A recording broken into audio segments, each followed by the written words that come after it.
Herkese merhaba, ben Özlem. Mutfağıma hoş geldiniz. Bugün sizinle krep yapacağız.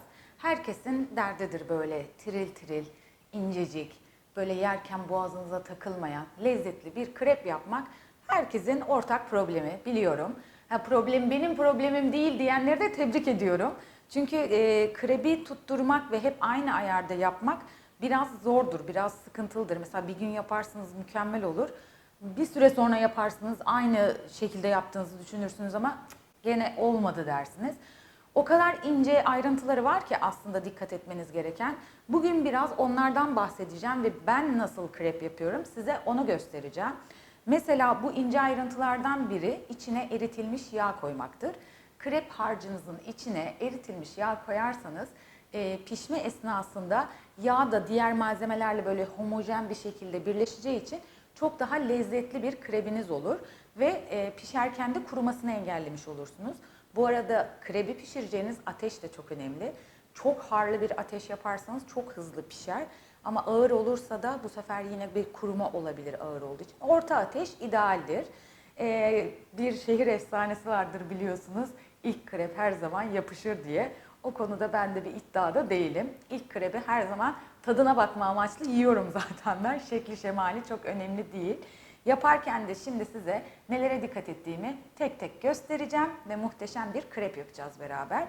Hemen malzemelerimi sayayım size. Burada 2 su bardağı sütüm var. Bu klasik 200 milimlik su bardağı kullandım ölçü olarak.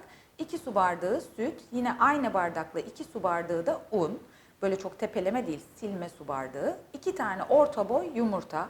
Mesela sizin yumurtalarınız large boydur, büyük boydur. O zaman un miktarını 1 kaşık arttırmanız gerekir. Buna dikkat etmeniz lazım. Yarım su bardağı suyum var. 1 yemek kaşığı da şekerim var. Tuzlu bir krep yapsam da ben mutlaka içine şeker ekliyorum. Çünkü şeker bu lezzetleri orantılıyor, dengeliyor ve çok daha güzel bir krep yapmamızı sağlıyor. 1 tatlı kaşığı tuz, 2 yemek kaşığı dolusu böyle de tereyağım var. Bu tereyağını eritip kullanacağım ben. Hemen malzemelerimi karıştırarak krebimi yapmaya başlıyorum. Karıştırma kabıma öncelikle 2 su bardağı unumu alıyorum. Üzerine toz şekeri ve tuzumu ekliyorum. Şöyle bir karıştırayım. Şimdi sütü ekliyorum. Sütün önce birazını koyuyorum. Topaklanma olmaması için çırpıyorum.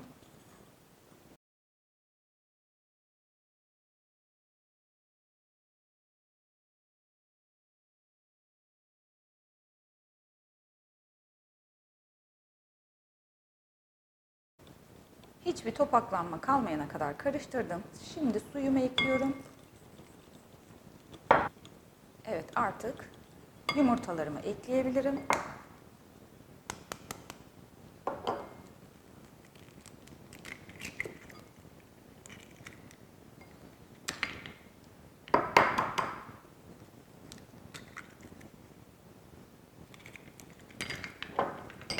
Yumurtalarım da iyice karıştığına göre artık erittiğim tereyağımı da ekleyip hızlıca karıştırıyorum.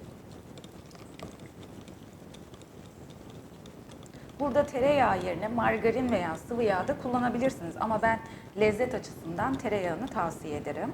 Şöyle yağı da özleşsin çünkü hemen yukarıya çıkıyor yağ. O yüzden karıştırmayı hemen bırakmıyorum. Evet, yağım da iyice özleşti. Ben eğer kahvaltıya krep yapmayı planlıyorsam bu karışımı mutlaka akşam hazırlıyorum. Gece yatmadan önce. Yani en az bir 8 saat buzdolabında bekliyor benim krep harcım. Hatta pankek yaparken de böyle yapıyorum. Gece 12 gibi mesela karıştırıyorum bütün malzemeyi, bir güzel ağzını kapatıp buzdolabına kaldırıyorum. Sabah da dolaptan çıkartıp bir 15-20 dakika dinlendiriyorum. Ondan sonra pişiriyorum. Eğer bu şekilde hiç denemediyseniz bir kere dinlendirip pişirmenizi tavsiye ederim. Kesinlikle muhteşem bir lezzet oluşuyor. Bu malzemeler birbirinin içine çok daha iyi geçiyor. Yani bir yavanlık, bir çiğlik hiçbir şekilde hissetmiyorsunuz. Ama vaktiniz yok, aceleniz var. O zaman ne yapabilirsiniz? En azından bir 15-20 dakika dinlendirebilirsiniz. Ben de şu an vaktim olmadığı için zaten öyle yapacağım. Bir 20-25 dakika dinlendireceğim harcımı. Ondan sonra pişirmeye başlayacağım.